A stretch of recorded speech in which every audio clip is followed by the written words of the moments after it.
always ask and figure things out. We talk about this old instrument, and Hammond organ. I think this one is between 1957, 61. You probably know. 59. 59. Okay. Because you have to check the serial numbers, and I just know the models, and they're slightly different. The great thing about this, I want to go back in history, but it's so rare that one particular model was built for 20 years. Because now, in times of phones, that one model lasts for 1, 2 years, 3 years, like this model has been exactly the same for 20 years. So even to go back, this inventor, Lawrence Hammond, invented this instrument in 1934. So quite a while back. And it all started that in the 20s, he invented a motor that was running at the same time.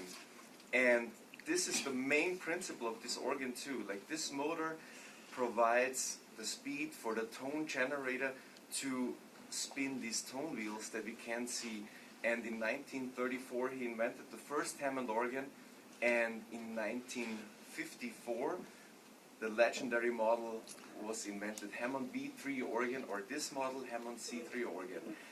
And it was not that Lawrence Hammond was a musician, he was just an inventor. So he invented something, and he thought he could make some money because he had a great idea.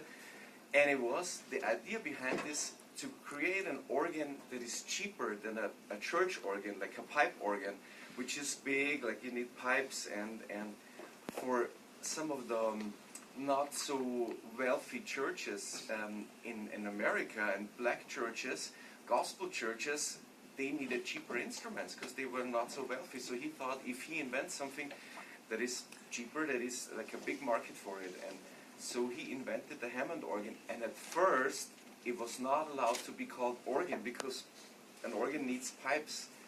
So they had an official audition with some experts behind a curtain, 2 organs, a pipe organ and a Hammond organ, and later it was allowed officially to be called organ even without pipes because it sounded like an organ.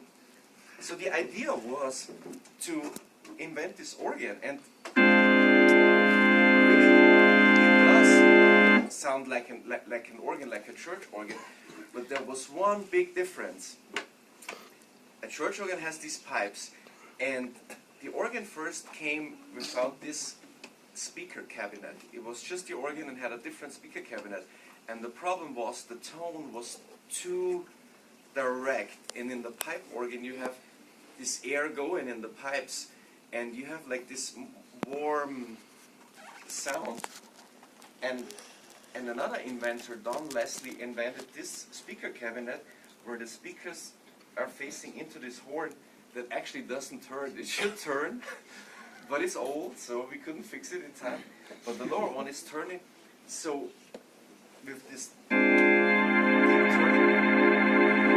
we have this effect like in the pipes, like this air moving and this little chorus and swell. And so this inventor, Don Leslie, invented this, and it was a perfect marriage. First, it was 2 different companies fighting and trying to avoid each other, like Hammond didn't want the Leslie products, but later they realized we have to work together because it's a marriage made in heaven. It really sounds so good together.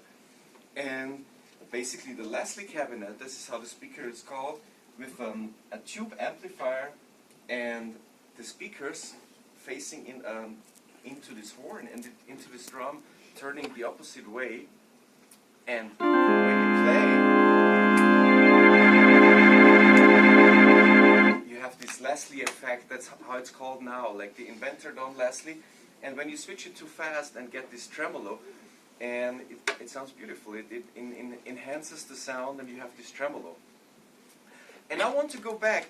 So basically, in music history, always new instruments boosted the music, and I want to bring in the technical aspect, ask Steamer to help. I want to go back in history, in the history of music, showcase some of the styles, and showcase the instrument and also the music.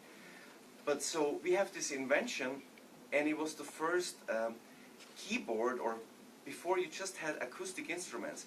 So there was the electric guitar before any other electric instrument, and guitar players tend to play loud. So there was no organ, nothing yet. So you could only play the piano, and you had all these loud guitar players. And it hasn't changed in history. Guitar players are always loud.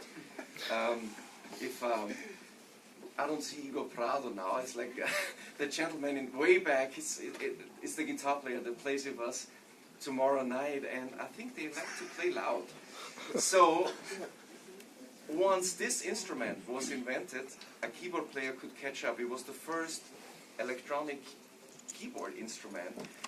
Way before like electric pianos, you had the organ that also allowed you to play electric, and in clubs, because before a lot of big band music was going on, but some of the music places or theaters couldn't afford big bands anymore. It's a lot of musicians traveling, so a lot of combos came up, like Louis Prima on the West Coast playing swing music. So with this instrument coming in, it was intended to be for the church, but with this instrument, you could fake a big band. You didn't need the whole big band anymore. And this was the new trend in the 30s, 40s, and 50s, that combos, like smaller bands, like 3, 4, 5, 6 pieces, played instead of big bands. And so this instrument was perfect. Like,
So I can play a full chord, and if you just have a horn section, you have the saxophone players, trumpet players playing their lines and forming a chord. But now you can play like a full chord and kind of almost imitate a big band.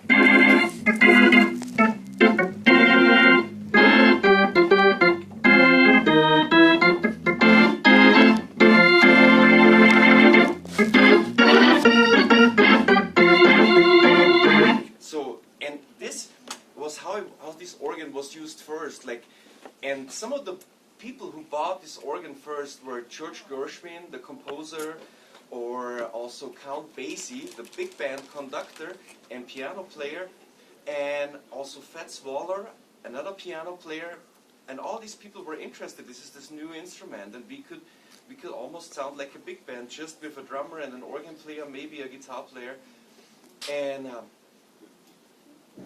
one of the but after this, like a young man came along in the late 1950s by the name of Jimmy Smith, and this instrument was used mainly with this block chord style, imitating a big band. But this young man came along and had a totally new concept, and started to use it for solo lines. So not full chords, and more using it like a saxophone.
What Jimmy Smith did, he just had this instrument, and Fats Waller told him, you need maybe 2-3 years to master this instrument. You need to learn this block chord style.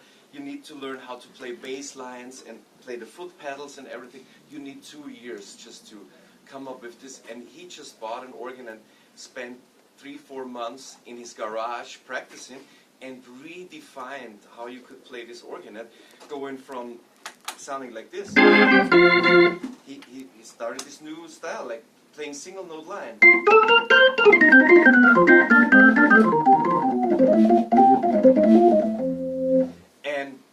And played a lot of blues, and this is music that we play and love a lot, and a lot of people love. So this Hammond organ is used in many different settings, and in jazz, in gospel music, but like this new Jimmy Smith redefined this instrument.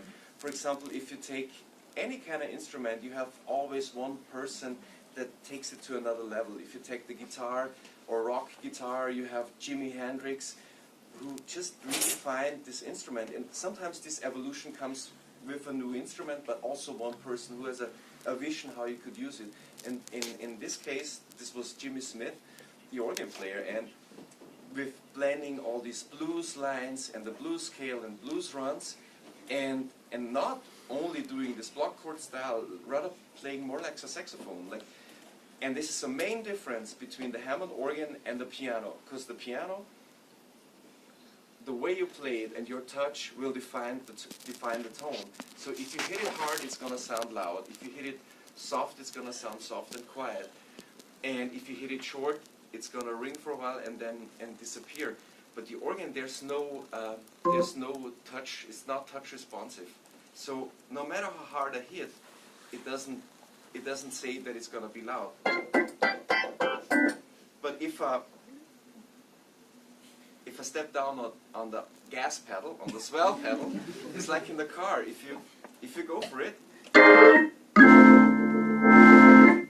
it's gonna get louder. So, and also at the piano, even if you stay on the note, at some point it's just gonna ring as long the string in the piano rings. But here, if you have electricity and I press the note down, it's gonna ring forever. And this changes the way you play. And this is like, I think, an inspiration for Jimmy Smith was more a way like horn players played rather than piano players. And this changed the way to use this instrument, and this changed the style. So you could, and sometimes saxophone players play and reach a note, and I think this is also important for the style that Jimmy Smith defined. So I don't play.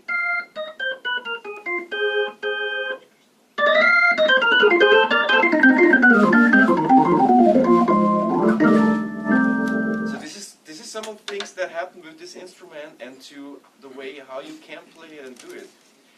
But what is really cool about this instrument, that you literally have millions of variations for the sound. So the way it works, we have the drawbars, and just like in the church organ, the pipes. So you have the root, the lower octave, and higher octave, even higher ones. And you can blend the sound and literally have a lot of colors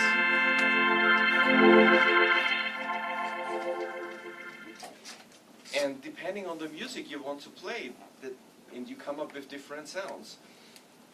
And now I want to switch from a little bit of this jazz, blues, organ, and Jimmy Smith to other musical styles. So this organ was invented for churches, so it is still used in church music. So in gospel churches, they use this instrument a lot, and they use different sounds, and I like these sounds a lot.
And from church music and blues and rhythm and blues to funk and many different styles, and especially in the region where I live, in Graz, Vienna, Austria, Hammond organ became the term in the 60s and 70s for any kind of keyboard, because at my mom and dad and that age, as I told you, it was the first electronic instrument.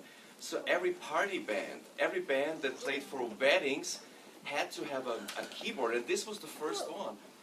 And there were different organ models, some cheaper models, some Italian producers, Farfisa and Vox Continental, Elka, different models. But this always stayed the queen, or the most precious one, and also the most expensive one. So this was prestigious, even for a party band in the 60s, in Austria, in all the countries, but especially for even not so high quality wedding bands to have this instrument. And this became the term because my mom or her friends didn't know that this was a Hammond B3 organ. Any kind of keyboard was a Hammond organ. So, and that is very special for our area, because people just didn't know, but this was so cool, and so that it became the term. Like I don't know, something becomes a term. Kleenex is a term for a tissue, even though there's the word tissue. it was so strong, and the impact was so strong of this Hammond organ that it became the term for any keyboard within bands. And if you think about music history, if you listen to the Rolling Stones or even the Beatles or more so Deep Purple, a lot of bands in the 60s and 70s used this sound. And you might have heard this sound before, even though you haven't known about Hammond organ yet. And I think now maybe we switch a little bit into the technical aspect, and I might ask my friend Dima to help out. And then we can do go some more deeper into the music. Yeah. Or you want me to start and then, or Can I ask you a question before that section begins? There's one little aspect. I once saw an interview by John Lord, and he said that once they turned a Leslie output back into the Hammond organ, and that was the way they basically invented their unique sound. And the way the organ sounds in most rock bands' music, you know, it's a little different from what we can hear in church music. Absolutely. Yes. Can you make a little explanation, or maybe just make it sound the Deep Purple way, so we can? Yeah, you asked for it. Oh yeah, because that very moment the Hammond organ turns into a beast. It's a very interesting observation, and it's so true, because basically this instrument, and especially with this speaker, it has only 30 watts, and that's very little. Especially like now, I'm using it also to play the bass, and the bass eats up a lot of power. And 30 watts is very little. Like your stereo at home might have way more than this. So, but this is made to play in a band, and this is very little. So I think, and loud bands like Deep Purple, and you mentioned John Lord, and I just mentioned it before. They play loud guitar players again, and so I think they experimented with it. So they just were, instead of running through a Leslie, they were plugging into a Marshall guitar amp. And then they could crank it up and distort it. So the distortion was not actually made by the Leslie, it was... I mean, okay. John Lord played through a Leslie also, but later in the game he just used a lot of Marshall amps and played the organ. All right, that explains. That explains. And that's... another little...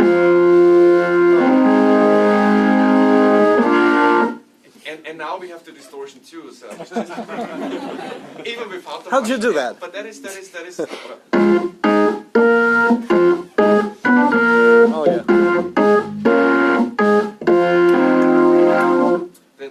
That is sort of that sound, but you see that's almost that is the maximum. That was the maximum volume now, and real rock band like and the guitars, that would be too little. So if you run this instrument through a Marshall amp, then you boost it up way more. Sure enough. And another question, a short one. What's your favorite, the most Hammond organ-driven album of all the history of music?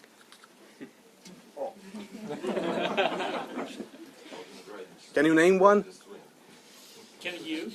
Yes, I can. That's a very hard question for me, because I think I have a hard time stripping it down to one. But I would probably say, like, I don't know. And also what I like in organ-driven music is that it's versatile, and I like many different things. So I have a hard time mentioning one. Yeah, sure, it's hard to choose. But I really like Jimmy McGriff. This is another organ player that is based more in the blues. Is more a rhythm and blues organist rather than a jazz organist. And I think the way he plays the organ it really makes it sound like an organ. Whereas Jimmy Smith, for example, is very, he does his thing, and he defined his thing. But Jimmy McGriff had like the gospel influence and made it sound like gospel, like church for a while, and then he still is in the Jimmy Smith school, and then he has the rhythm and blues aspect, and it's a little harder, and that's what I like. All right. Well, you asked me to name one. In my personal opinion, it's the Emerson, Lake and Palmer 1971 Tarkus. That's my album of choice, but that's just my opinion. And that's great. That's a good example, like where the organ is used as a lead instrument too, like all the progressive. It's completely organ driven. Yeah. And that has been like very hot for a moment, and very exciting music too. Thank you. Just going further, can you show 2 examples of those albums? Actually, no, like because Emerson, Lake and Palmer, like pictures at an exhibition, for example, is like also like very classical influenced, Yeah, sure. and that's something that I was never so drawn into. So I could listen to it and learn it and play, but I don't have it ready. I'm afraid. But I can give you like a lot more Jimmy McGriff and Jimmy Smith if you like, but that's more like where I come from. Huh? Jim McGriff?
last song like showed us an example also that the music could turn more into a funky, groovy thing, and that's also what the Hammond organ became a main part of this 70s, 60s funk, soul, rare groove, or acid jazz, what they called it also. And so this movement is also one strong part in organ-driven music. I didn't want to interrupt Dima. Also trying to give me a little break. Это была веселая часть лекции. Сейчас будет скучная. Oh, Can I ask a question? yeah. Please. What do those pedals on the floor do? I wanted to get to that in a second. Oh, okay. And the way that I use the organ and I play it, and it's also like basically these are the bass pedals. So with the organ you have like two manuals, two keyboards, the upper manual and lower manual, and two sets of drawbars here, and with all the frequencies that I showed before. But you have two sets that you can choose from. Also, when you play, that you can switch between sounds. So you have the two manuals, the two keyboards, and the bass pedals. And the way I use it mainly, and that's also like some of the older organ players used it, you could just play with your foot.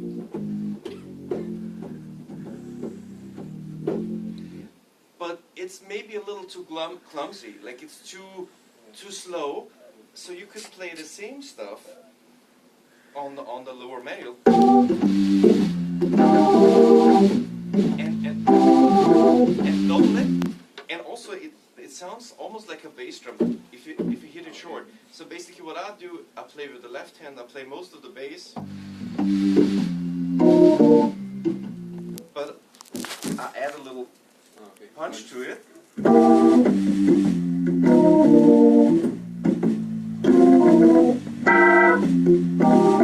And sometimes I play it in unison. I play the same, and especially for a turnaround, so to make it sound stronger.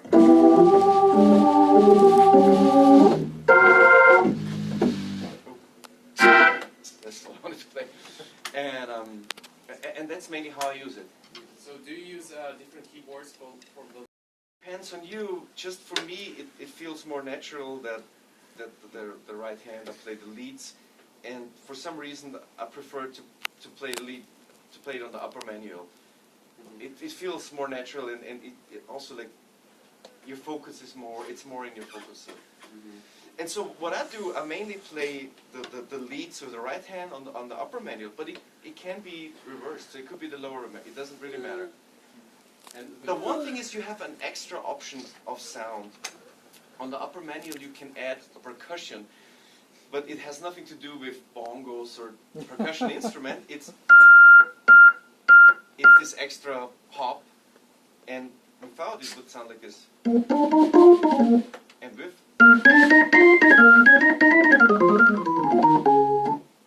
And this adds this extra little attack. And so what I mainly do is like, if it's faster and swinging, I play a lot of left-hand bass and double it with the foot. But if there's a ballad, I could also just comp with the left hand.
So now, when I play slower songs, I just only use the bass pedals really to play the bass, and then I have the option to play the chords with the left hand and steal some leads.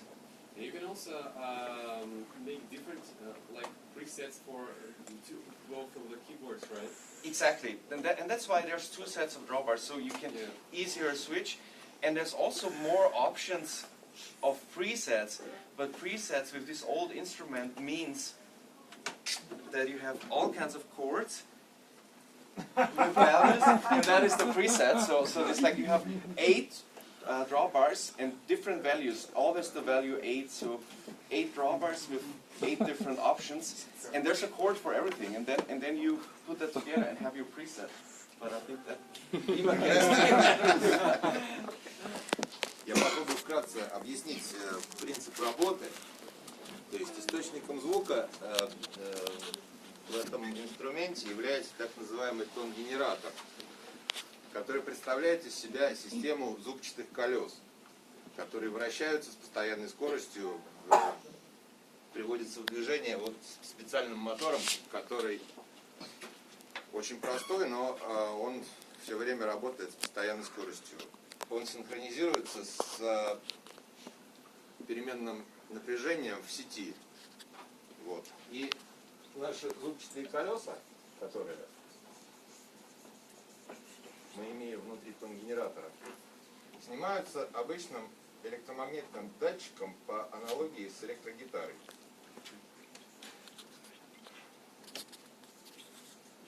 У нас есть здесь магнит постоянный, катушка, и вращающееся колесо меняет магнитное поле вокруг этой катушки, и мы на выходе каждого вот такого юнита получаем идеальную синусоиду определенной постоянной частоты. Вот. Таких колес там столько же, сколько клавиш. Где? Вот, к сожалению, мы колеса сами увидеть не можем, но сам вот этот тон-генератор потом можно Еще там типа на подвеску, да, подвешен? Да, вот эта вот коробка, она здесь мягко подвешена на пружинках. Вообще мало кто видел разобранный тон-генератор, там Ну да. в посте была ссылочка на видео минутное, там есть он. Посмотрите, я сам на самом первый раз увидел внутренность, это впечатляет, конечно. А почему нельзя было лампу использовать для этого? Чтобы синусоиду получить, можно лампами. Круглую лампу механическую. Все механическое. В 30-е годы не так была развита электроника, чтобы лампами уже получать какой-то звук. И если как-то пытаться лампами получить нужные частоты, для этого пришлось бы, ну, наверное, он был бы еще чуть побольше размером. Основанные на именно генераторах синусоиды там, и другой форм сигналов синтезатора появились уже сильно позже. В смысле, синтезаторы? Ну да. Ну да, это сильно позже. Это придумали в 1937 примерно году. То есть, на самом деле, вам вращается фиксированной частотой, просто количество звуков разное. Он представляет из себя такую коробку с такими вот отсеками. У него есть центральный приводной вал, в каждом отсеке по 2 колеса. То есть здесь вот есть приводное колесо, которое приводит их в движение, и здесь вот по 2 вот этих звукоснимателя. Вот таких секций их... То есть, на самом деле, и там разные передатчики. Разные передатчики, они вращаются на 12 разных скоростях, все вот эти. Если вы говорите, что оно синхронизировано с частотой в сети, то получается, что в Америке и у нас могут звучать по-разному? Для этого вот здесь вот у нас специально есть преобразователь частоты. То есть он все-таки выдает себе нужную. Если мы просто привезем орган из Америки и через понижающий трансформатор включим в нашу сеть, он будет где-то примерно на малую терцию ниже, чем... Ну да, 50-60 Гц, да, разница. Вот. Про масло и стартер, Масло тоже американское? Масло, да, американское, конечно. Этот мотор, он настолько прост, что сам он запуститься не может. То есть для его запуска требуется вот специальный пусковой мотор. То есть сначала, прежде чем его включать, мы нажимаем один свич, мы его раскручиваем, второй мы уже подаем напряжение. Вот этот мотор, и мы тот мотор тем самым останавливаем, а основной начинает его с постоянной скоростью вращать. Это настолько все точно, что он один раз настраивается при изготовлении, и дальше он зависит только от частоты. То есть это идеальный инструмент, чтобы получить, там, не знаю, 440 Гц. А сколько вы верите в розетки? Ну, судя по всему, верим. Там доли процентов падения в сети. Вопрос про изготовление. Правда же, что они больше не производятся? Правда. Ну, в смысле, что фирма Suzuki производит орган с названием Hammond, но у него так называемый цифровой тон-генератор. То есть это уже не то. А принцип самого мотора, там не только синхронный какой-то просто? А мотор...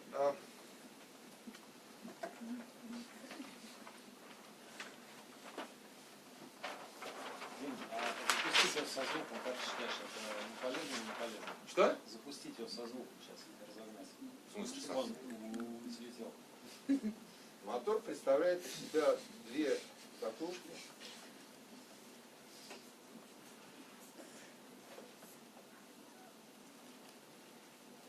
Некрасивый саунд, ну ладно. И здесь, собственно, вал его, и вокруг как бы 6 магнитных полюсов. Постоянно? Да. Раз, два, три, четыре. Ну, просто синхронный мотор получился. То есть здесь у нас север, юг, север, юг.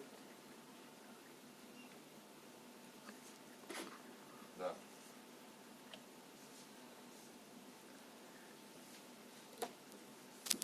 Есть обороты. Здесь? Получается, что когда у нас вот здесь вот переменное напряжение, то вот эти катушки у нас всегда намагничены в противофазе. То есть когда здесь север, тут юг, и соответственно он этот вал вращает. Понятно, да? Вот. И, собственно, это дает нам уверенность в том, что он всегда вращается с частотой переменного напряжения в сети. Ну, да, 20 получается.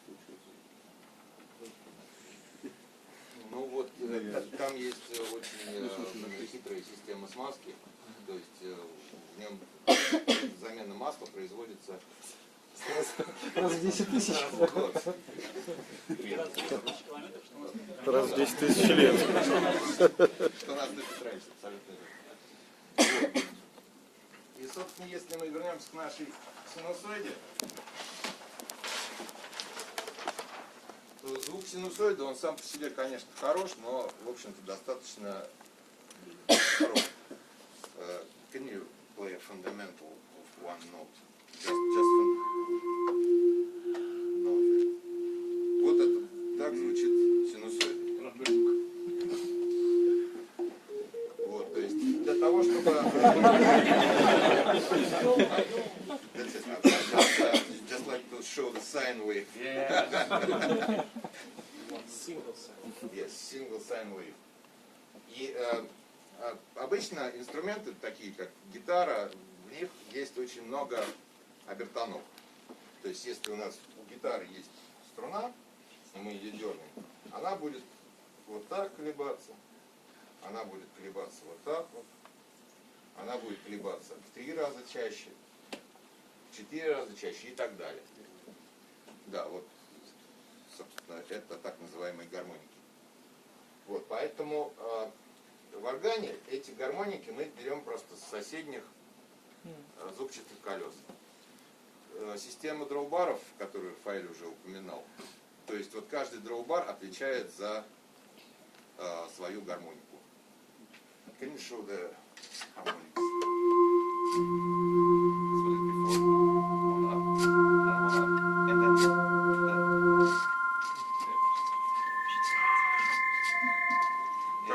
Когда мы нажимаем одну единственную клавишу на органе, мы замыкаем тем самым 9 пар контактов. То есть одна как бы фундаментал нота, и мы можем еще в зависимости от положения наших дроу-баров или пресетов. But what is interesting is then that actually the same note in a different drawbar comes somewhere else. You know, like if you have this one here, it's the same. So I play F3 now with the third drawbar out, and basically it's the exact same note of F4 with the first drawbar out, which of course is because the first drawbar is one octave lower. So basically, and on the tone generator you have every note, but every note once, but they come back in different keys on different drawbars. So basically, if you have a problem with one tone wheel, you will have different notes on the keyboard missing, which happens, you know, like when you go to a concert and a gig, and then oh, this one doesn't work in this, and then you can exactly determine which tone wheel doesn't work, because it must be that particular one, because let's say it's the fundamental or the root of F3, it's this one, and it would come, the problem would show up on the first drawbar also. Every F is so you're going to have a problem. That particular one. То есть даже в тех местах, где это фа будет какой-нибудь третий или четвертый гармоникой, мы там будем иметь проблемы. Дроу-бары, они только включают, выключают. Нет, у дроу-баров есть 8 положений. То есть 9. В конце мы имеем как бы Наверное, трансформатор. стоит нарисовать, потому что нам вот отсюда не видно совсем. А потом можно будет подойти посмотреть. А потрогать.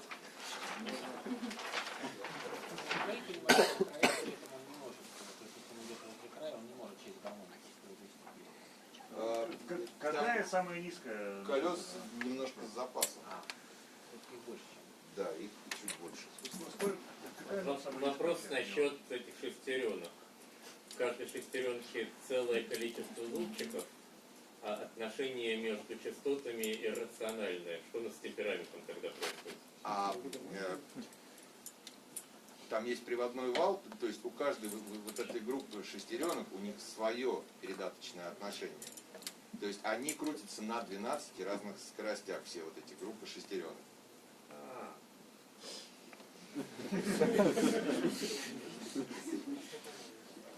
Вот. И, собственно, мы эти гармоники можем добавлять то есть с разной интенсивностью. То есть мы можем подать прямо на выход, а можем подать на другой отвод как бы вот этого суммирующего трансформатора. Она будет отличаться по уровню от остальных тонов. Какой самая низкая нота? What is the lowest note? Of course, on the pedal board. But the thing is, one interesting thing is, technically, I would need to say that the lowest octave is so to say not.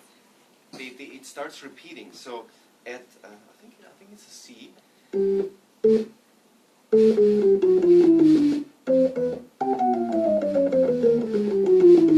you see, it's only repeating after this.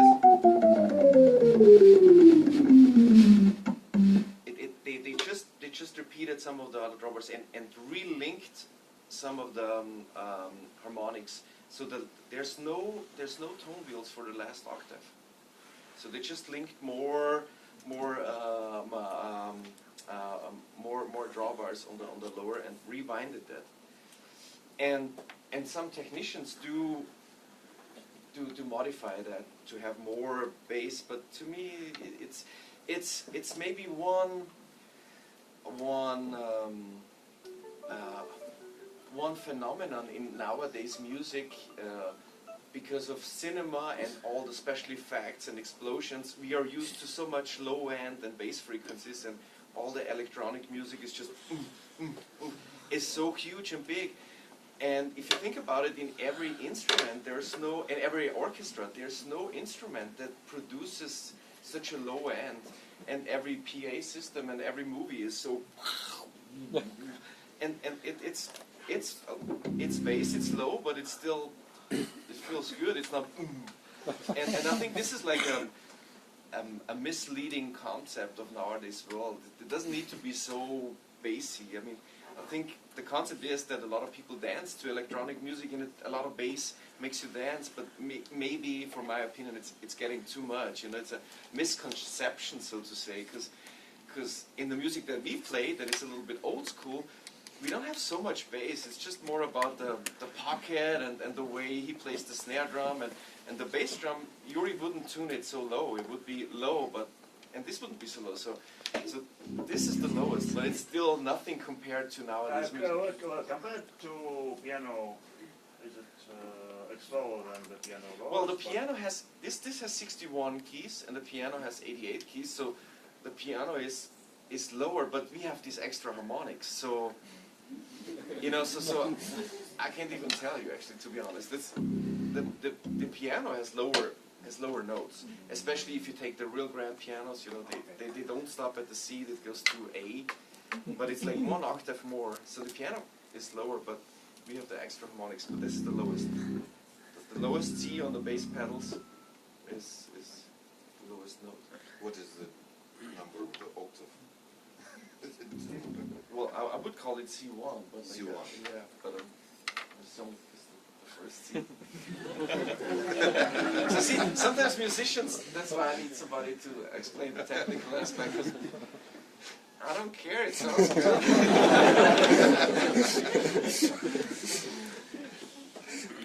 I don't know what you call it, I call it C1. Yeah. Первый до.